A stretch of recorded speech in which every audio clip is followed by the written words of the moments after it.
this generation is going to do things differently. And I might like the way it was done before, but one of my mentors used to ask us, do you like gravity? And then he would look at us and say, gravity doesn't care. I may not like the fact that they're using AI, but they're going to use it anyways. And so the question is, how do I make it a better experience, either in a company serving customers, in the classroom, then even with the assignments of how I test mastery of do they really understand the material or not?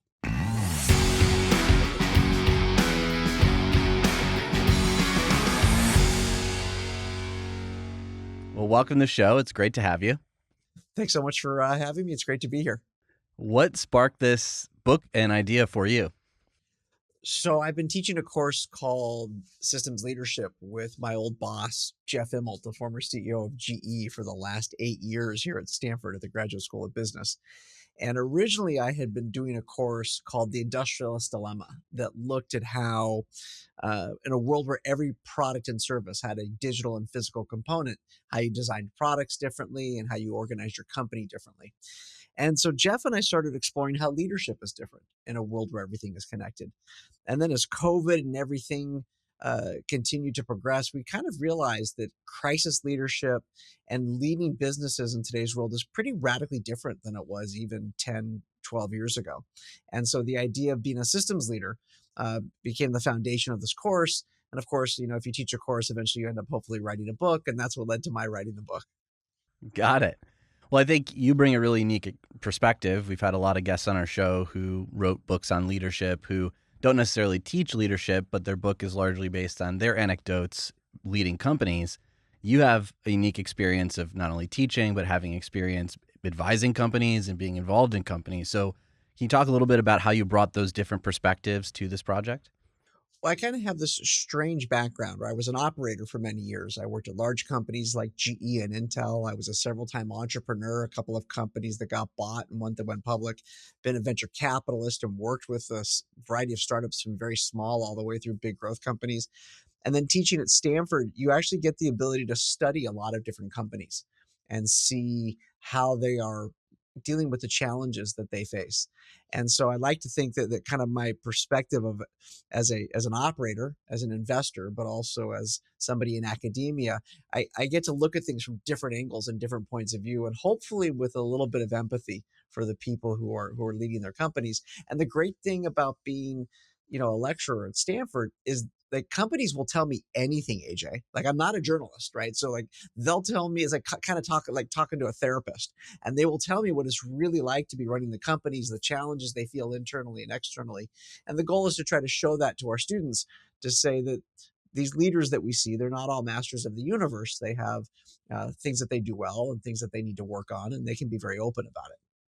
And the book is core concept is really on this idea of cross pressures that leaders are facing now. So can you talk a little bit about how business has changed in the last 10, 12 years and what you're seeing around this concept of cross pressures?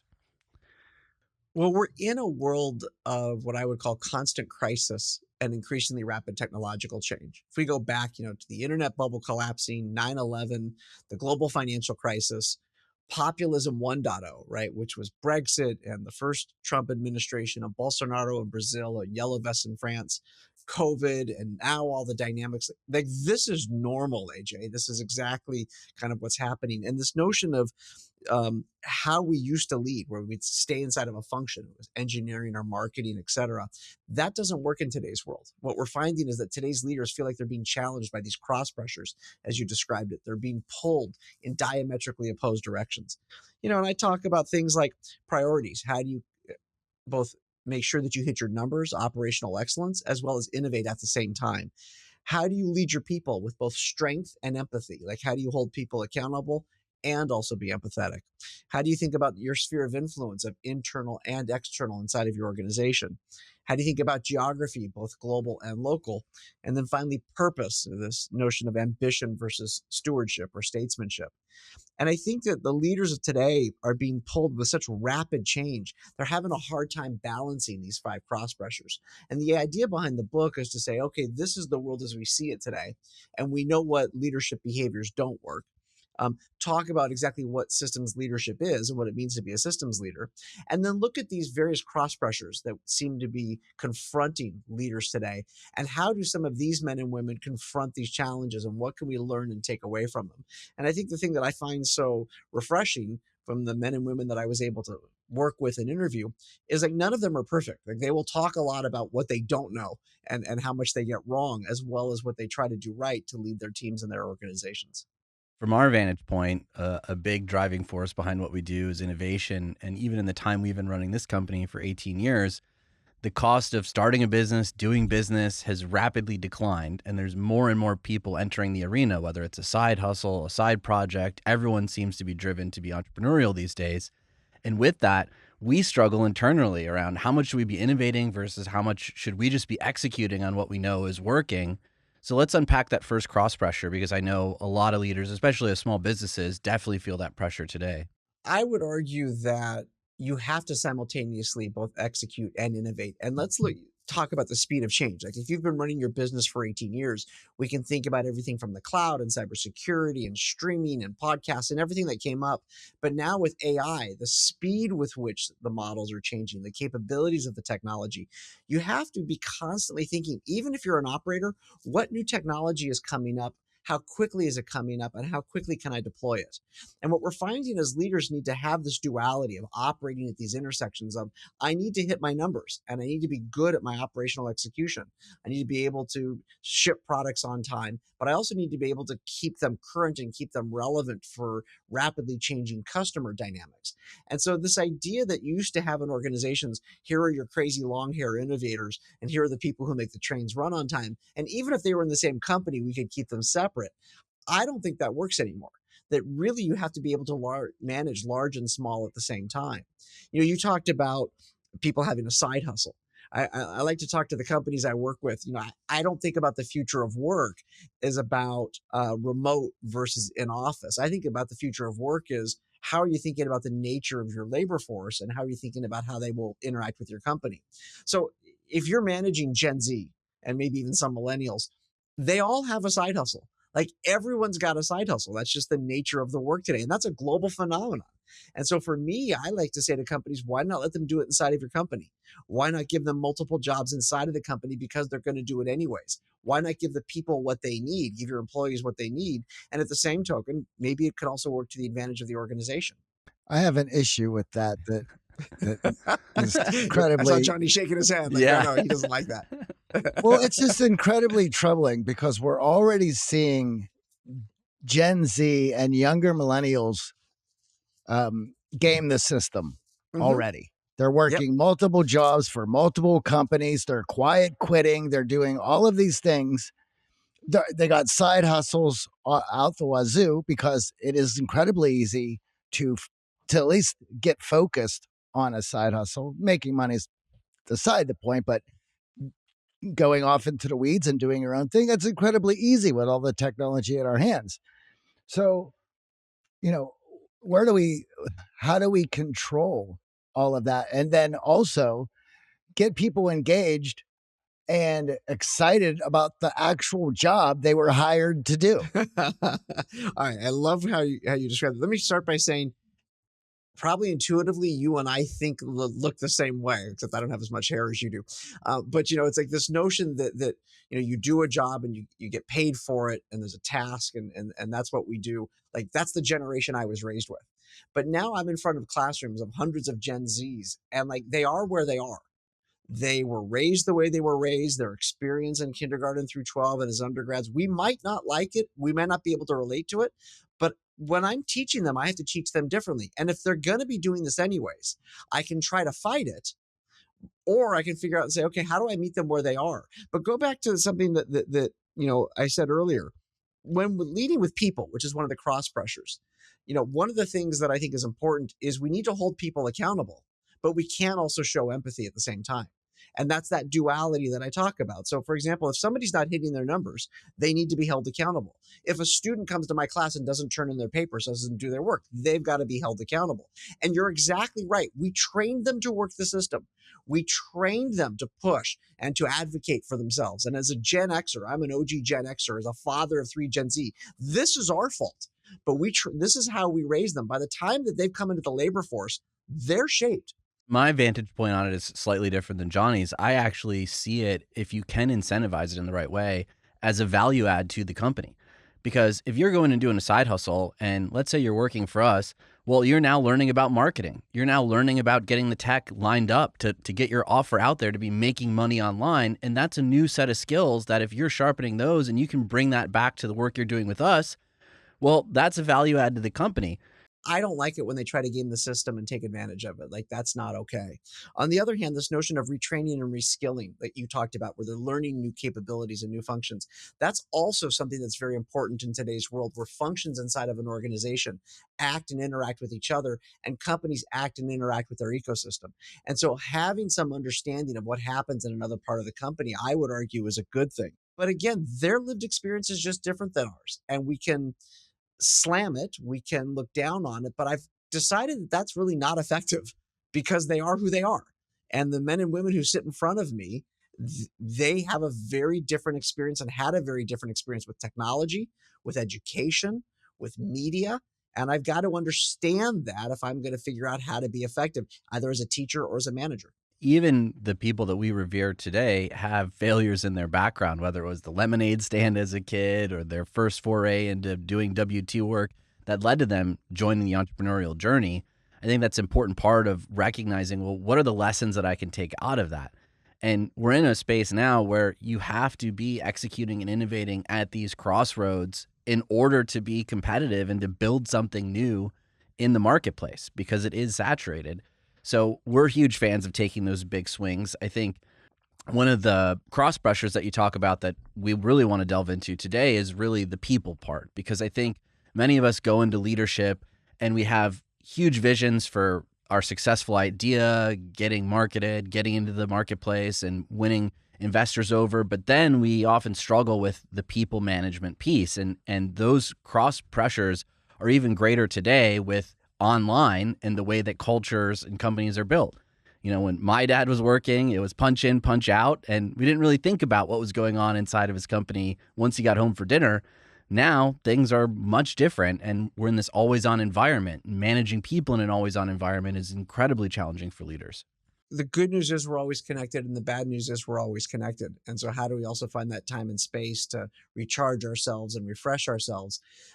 And recharging and refreshing ourselves also comes into our skill sets.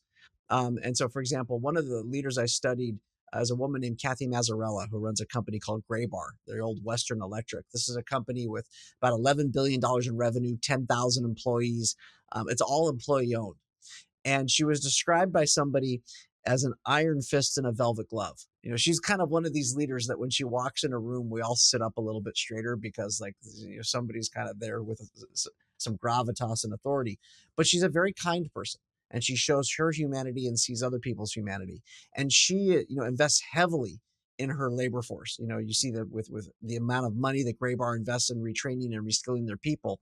Similarly, Flex, you know, Revathi, who's the CEO of Flex, which is one of the largest contract manufacturing companies, they do a lot of retraining and reskilling about what's going on in factories, which in the last 20 years, you know, factories are not dirty anymore. They're clean and bright, and there's a lot of software. And they spend a lot of time making sure that her labor force knows how to work on the latest technology. And then also some of the cultural stuff. How do they make sure their factories in Mexico collaborate well with their factories in Poland? And so what we're finding is that when we come to people, it's that simultaneously that notion of making sure that we hold them accountable, we see their humanity, but also we invest in them for the longer run. There was a great expression: learning is the new pension. And I love that, because, you know, even at places like Stanford, we can't keep up with the rate at which technology is moving. And similarly with K through 12, we cannot keep up with how fast things are going. And so I think that companies that will invest in their people and can in this constant retraining and reskilling, things like, you know, AI, obviously right now being the most prevalent example. How do you make sure your people understand AI, they're using it in their everyday workflows, and they're thinking about how to serve customers better with it? And by the way, it's really hard, especially for experienced leaders, to want to change, because we get rewarded for everything that we did right in our past. We got promotions, we got raises, and now all of a sudden we've got to do something different. And for humans, like, that's a very disconcerting thing. And so I think that as leaders, we need to, and the great leaders we studied need to be able to hold a high bar, hold a high standard, model that behavior, but also try to work to bring their team along in what are very, very volatile and discombobulating times. Well, what I've noticed, especially with this infusion of AI, is a shift away from output focused to actually the inclusion of the input. So many of the high performers we work with, they're using AI in their work, but they're not sharing it with team members. They're not collaborating around it. They're using it as a leverage point to get the most out of their time to manage the output that their bosses are looking at. But for us internally, I've asked for the input. I want to know, how are you using it? What are the tools that you're collaborating with to get this output? And the more that we can actually showcase the input, we're all going to grow from that. And I challenge all of our clients that we're working with to really collaborate around the input, to have conversations about these tools and recognize that, hey, everyone is using them. And if you silo yourself from just using them the way you use them, you're actually not gaining all of the input that all the other great high performers and team members have around not just, writing emails for you or coming up with better analysis, but these tools are rapidly changing. And I'm really curious to hear more of what's the input behind what was that output that I was so judging you on. It's so funny you say that, because I will often tease my students. I'll ask them, tell me how you're using AI, like for your papers or your problem sets. Like, I want to know. I don't want to play gotcha with them. Like, aha, I caught you cheating and using it. It's more of like, I want to know what they're doing. And then I'll ask them the question of, okay, if you're doing that, how do I test mastery? How do I make sure that you actually have learned the material? Like, how do I say, okay, we had slide rules, now we have calculators. Is it that? Or are they just cutting corners so they don't have to work and they can go out and party more often? But what I find with them is when I ask them, how do they use the technology, kind of whether they're in their jobs or even with work, it's like I learn from them. It's like, oh, this is where they're trying to apply it to actually do tasks that it can be automated. I'm trying to figure out then, how do we take it to the next level?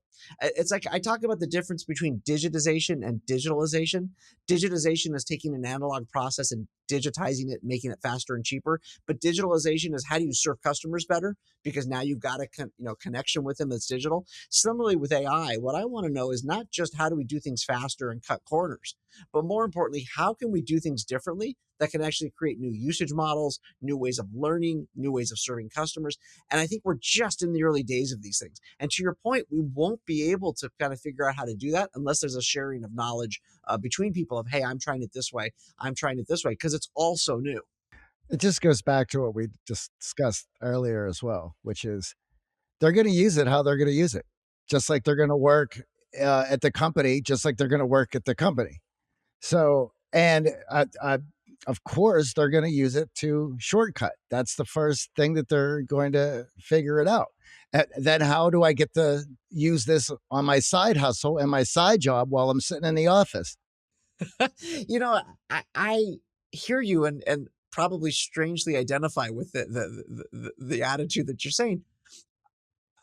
I really, 3 years ago, I was very frustrated with a lot of our students here, because I felt like that for them, going to class was a tax they had to pay for the stuff that they wanted to do for fun and everything else. And then I had to realize that part of that was me and how I looked at them. And if they are who they are, the question is, how can I be an effective teacher and leader within this context of where they're at? And so part of that is doing stuff, holding the line and holding them accountable. But part of it is also understanding this generation is going to do things differently.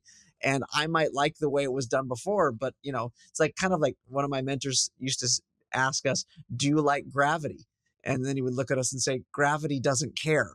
I may not like the fact that they're using AI, but they're going to use it anyways. And so the question is, how do I kind of say, okay, given that, how do I make it a better experience, either in a company serving customers, in the classroom, making it a better experience, and even with the assignments of how I test mastery of, do they really understand the material or not? At the end of the day, I don't want them to cheat themselves. You're right, Johnny. Like, by the way, you're 100% right. And it's also different if we look at kind of somebody who's in their 20 somethings. Right. Let's look at the students and the kids who are 10 to 15. Are they ever learning the fundamentals? at least like if I look at my 27 to 32-year-old students, they did learn the fundamentals and now are trying to figure out how to be more efficient. What does it mean for our younger children and how will they be? And I think being cognizant of that, I think that's our role as leaders, is to make sure that we know how this technology is being used and making sure that we're not creating more problems uh, that benefits. Well, here's where the shortcut falls flat from my perspective, and it's collaboration. We have a human desire to fit in. And if you're only using AI as the shortcut to the email or the shortcut to the task, when you get in a collaborative environment, you are going to be hamstrung, and it is going to be obvious to everyone else that you don't know the material, that you don't have mastery, that you haven't actually grappled with these things. So I would challenge you as a professor, how do you invite more collaboration and group projects so that it's not just them on their own in a silo using the AI tools to prove to you that they have mastery, but they're actually engaged in discussion with others, and that's where the learning is really happening. And then for us internally in our team, like that collaboration that I was saying about being more focused on the input than the output is where the greatest ideas have come. And even now in my use of AI, I'm collaborating with the models. I go to ChatGPT and I get what I need. And then I go, hey, Claude, I just got this from ChatGPT. What are the gaps? And help me find the gaps. And now I'm recognizing that every one of the models has gaps and it's going to give me their tilt, their bent, their perspective. But if I can collaborate with each of the models, I actually get a better end product, and I'm learning through the process. When I work with companies around the world, I see a lot of people using it exactly that way. It's a lot of strategy, a lot of high level stuff, getting kind of the big picture, but they don't count on the AI models for the details, whether it's because of hallucination or other reasons why it might not be you don't want to just trust the AI to give you, and all the details and say, yeah, it may not actually be accurate. And so, again, this notion of collaboration, people will be working differently in the future. We're going to continue to be connected. And by the way, this is like, if I think of one of the other cross pressures of geography, global and local, this is exactly the same sort of thing. What's happening in another part of the world? And do I understand that? And how does that impact? It could be suppliers, it could be customers, even in a world where we see like the US and China decoupling potentially, and tariffs and trade wars.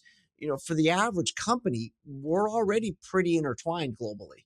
And yet we've also got to understand, when there's a displacement of labor and capital, when jobs move from one part of the world to another, the people who lost their jobs, they're going to act and behave in a certain way. And I got to argue, and I would argue, that leaders really need to be cognizant of that and be aware of it. If you're in Europe and you're trying to sell cars into the U.S., the pressures of what's happening inside of the U.S., they need to be very thoughtful about. And similarly, if you're an American company trying to do business in Saudi, what's happening in Saudi and how is that changing? And, you might be in Southern California and I might be in Northern California, but everything is going to continue to be connected, and understanding the dynamics in each location, I think, is incumbent for leaders to be aware of. With that, the cross pressure that I think is even more prevalent right now is this internal versus external influence. So we sort of touched on the always on and online space of work. And now you have internal pressures from your team, but you have rapid fires happening online externally when people think that you fall out of favor, or you choose a political side, or you happen to be on a different end of the spectrum.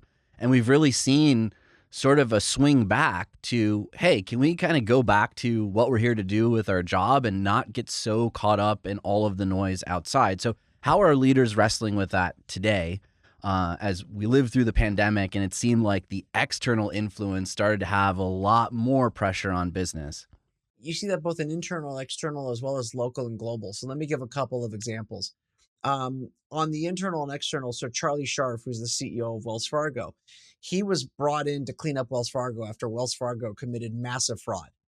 And the regulators who missed it, like, they were furious because, like, by the way, they didn't commit the fraud. Wells Fargo did, right? So they were angry at the bank.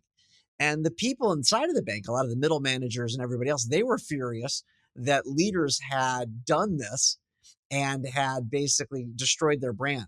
And as Charlie came in, he's had to spend a lot of time over the last 5 to 6 years, both working with regulators, trying to show them that they are worthy of earning back the trust, they as Wells Fargo, and also internally saying, no, we have to respect the regulators. Remember, they didn't commit the fraud, we did.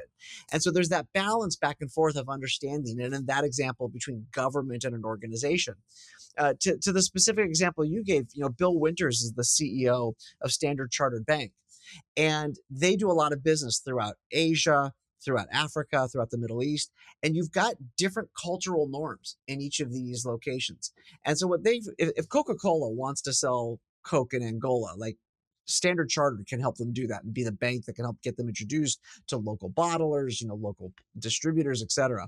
But also they need to be very aware that sometimes the values in one part of the world are different than the values in another part of the world, maybe around some social issues.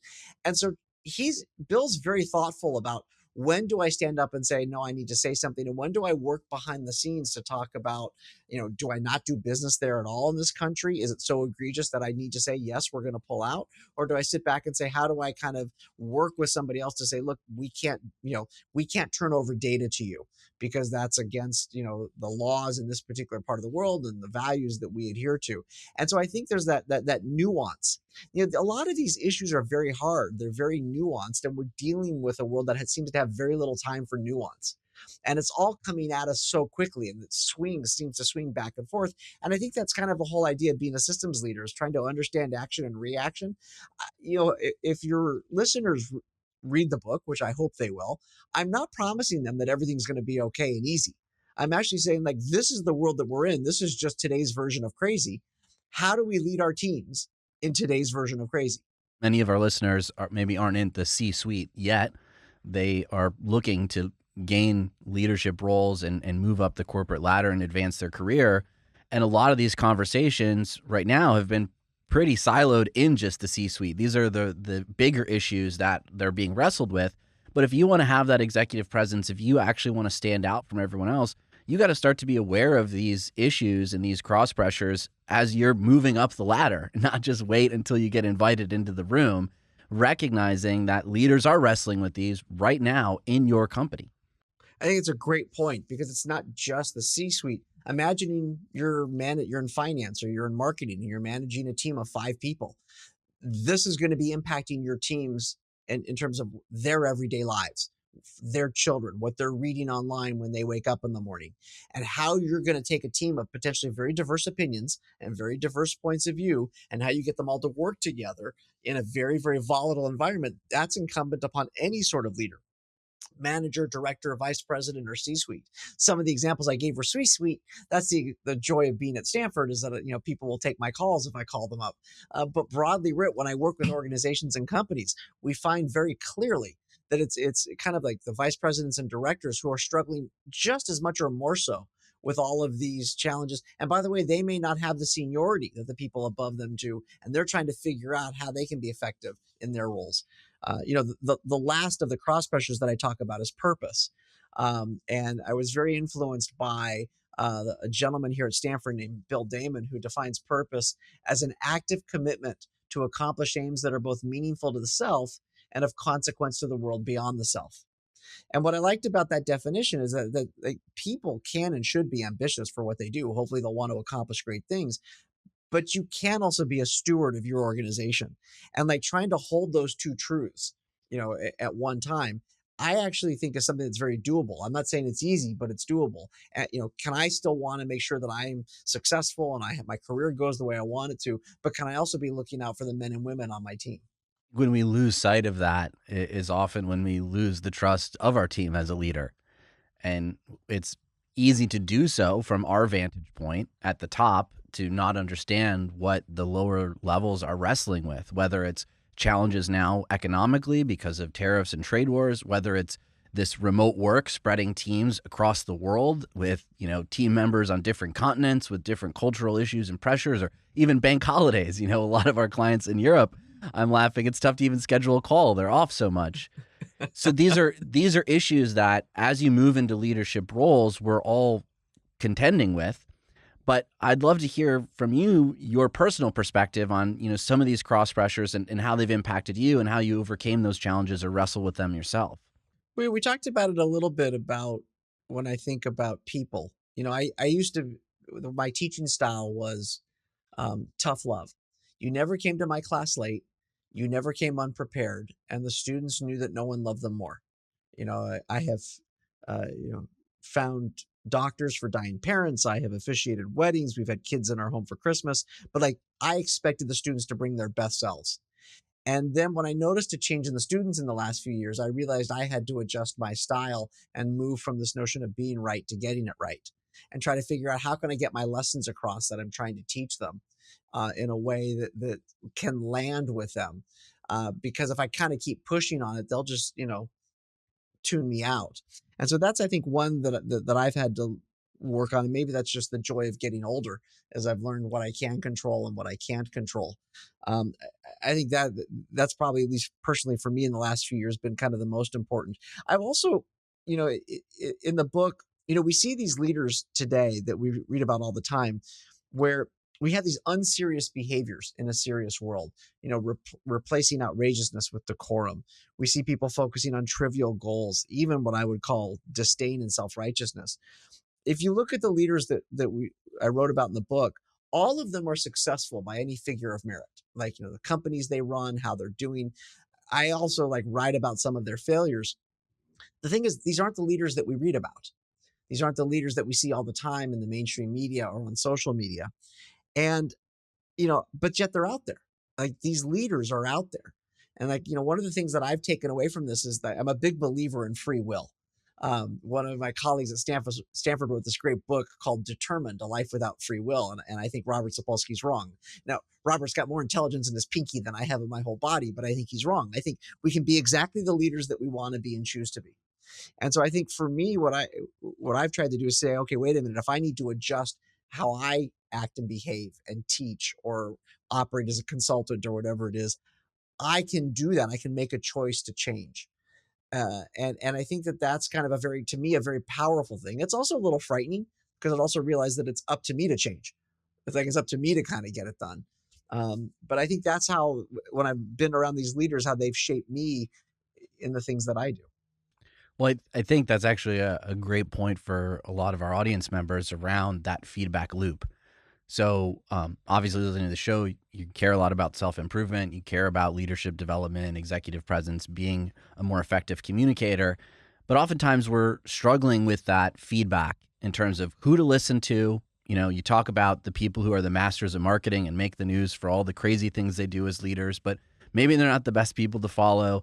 You talk about the internal feedback we're getting, and maybe it's not often a great guide. So, you recognizing even recently in teaching students that you had to change some things. What was that feedback process for you? And how did you tell, what was meaningful feedback from, feedback that really wasn't worth your time?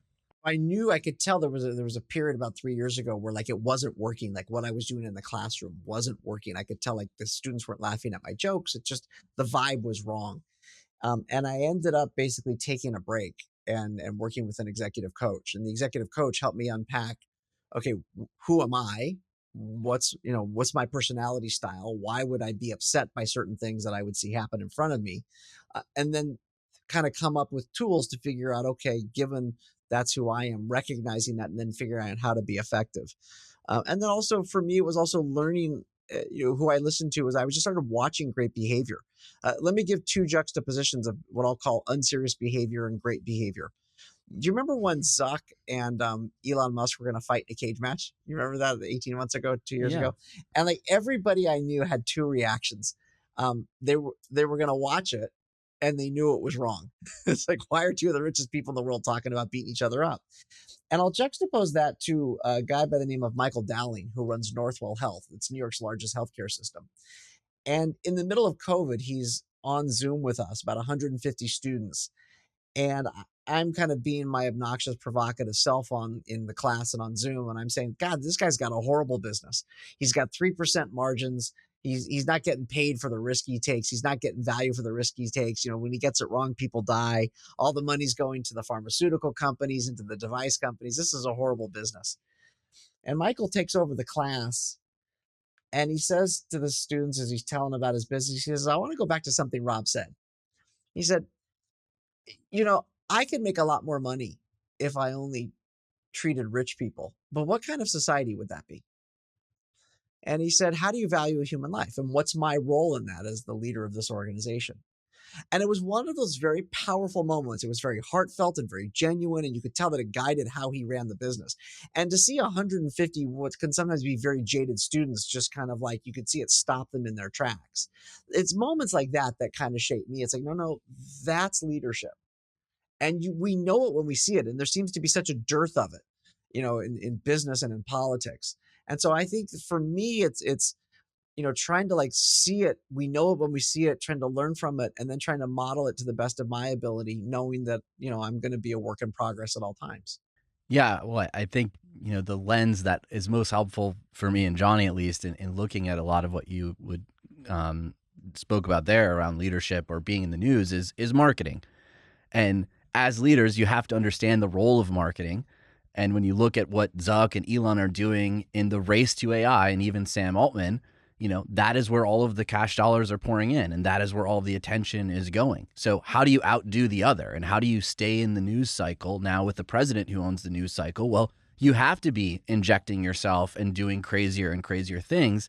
That's marketing. That's not leadership. And I wouldn't compare the two. I think for many of us, we need to pay attention to, hey, when is this getting eyeballs and attention on the things that they care about, and what's actually going on internally in the companies that we want to be a part of, and the purpose that we're finding in our work, and how are those leaders driving that forward? I hear you, AJ, but the pushback I would give on that is we can do things that generate clicks and we can do things that generate attention.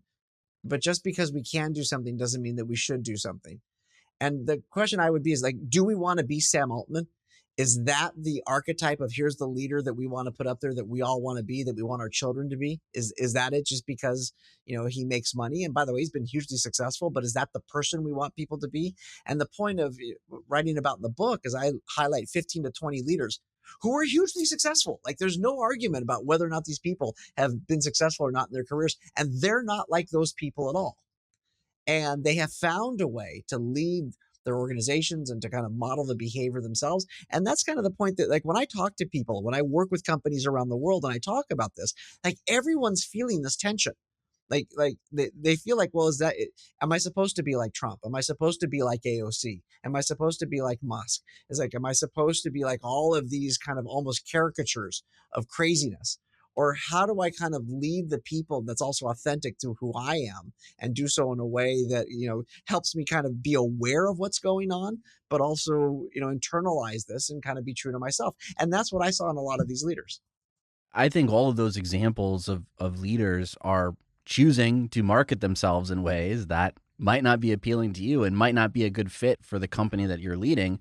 But that's a marketing lens that they're putting on controlling earned media, which right now the cost of clicks are higher than ever. And being in the news cycle as much as possible gets you the earned media that wins you the presidency, that gets people talking about your AI over someone else's AI.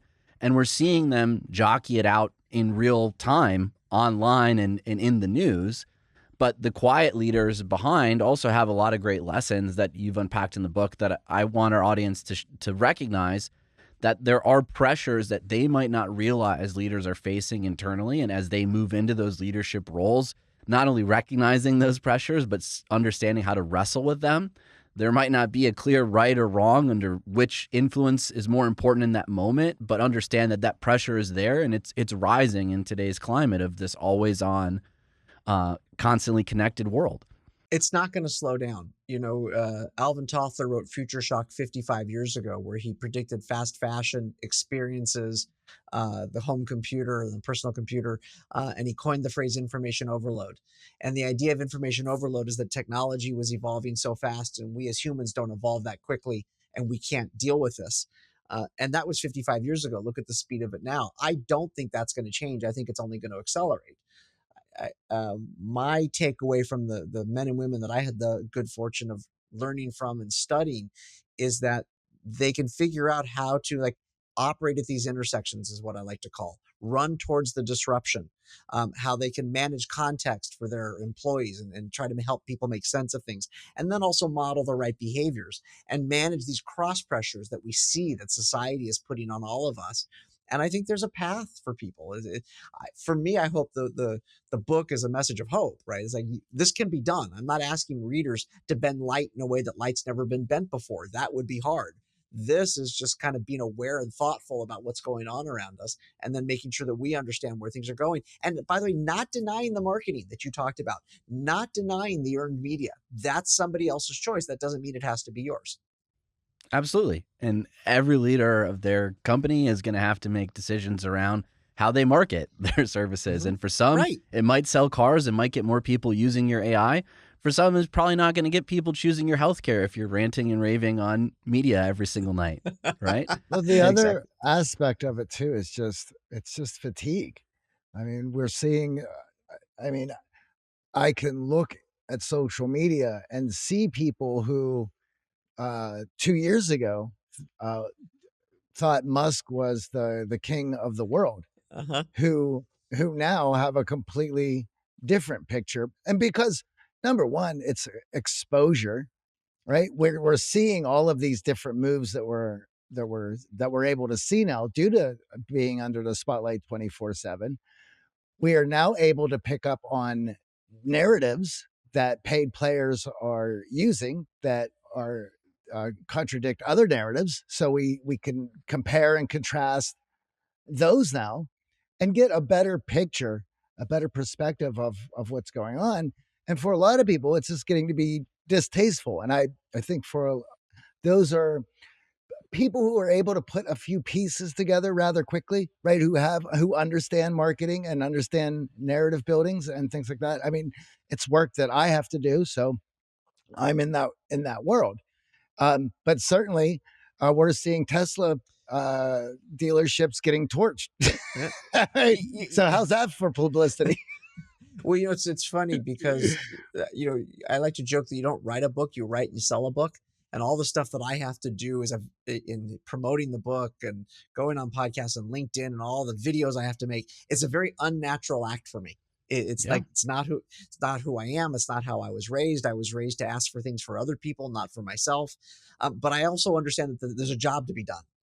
And so it's like you do what you got to do. But it's interesting, Johnny, you use the word distasteful. And there's an essence of that. And I don't want to be like hectoring and condescension, but I want to capture the vibe that a lot of people look at this and kind of give that ick. Like, I don't want to be that. I don't want to do that. And I know that it's wrong. And we still see it happening anyways. And I think that's kind of the point that I want to give to the readers is this notion of no, you actually can choose not to do that and still have a successful life. And just because these are the 3 or 4 names that the media and social media is constantly putting out there, there's 8 billion people on the planet.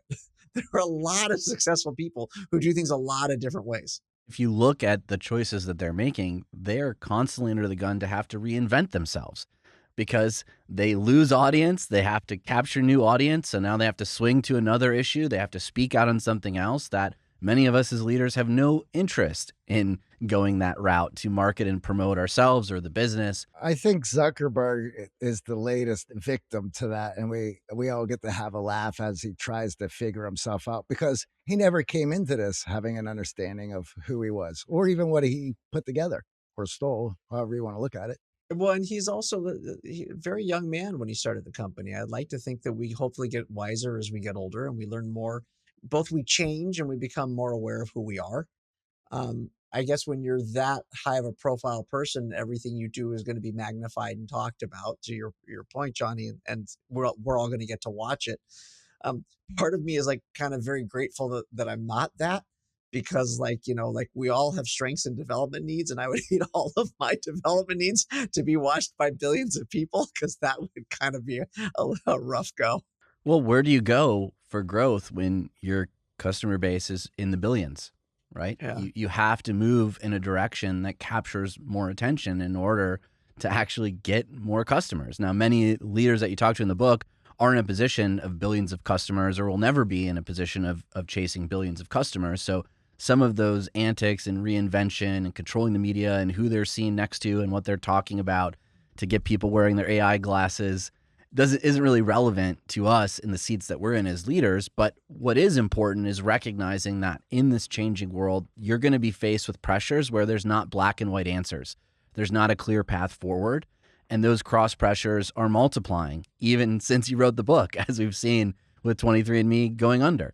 Well, Harley Davidson, right? I did a whole piece on Jochen Zeitz, who's a really interesting and compelling leader. He just announced his retirement and some of the challenges. And I think that's kind of also the point of the book. I write about people who have struggled. I wrote about my co-teacher, Jeff Immelt, who was running the greatest American company. And he went from being the greatest CEO in the world to the dumbest person ever who destroyed one of the great American companies. And the Financial Times wrote last week, wait a minute, since GE's broken apart, the market cap of these companies has doubled. And it's all based on technology and products and deals that Jeff did 9 years ago. And so there's an ebb and a flow to things. And so that's one of the benefits of time, is we can see that context. I wrote about John Donahoe, when he was the CEO of Nike, and he basically resigned and retired because he made one big mistake during COVID where he tried to sell direct. And so is the fact that John wasn't successful at Nike, is that make him less of a leader? Even though he, ran Bain and Company, ran eBay, and ran ServiceNow successfully. Like, none of us are perfect.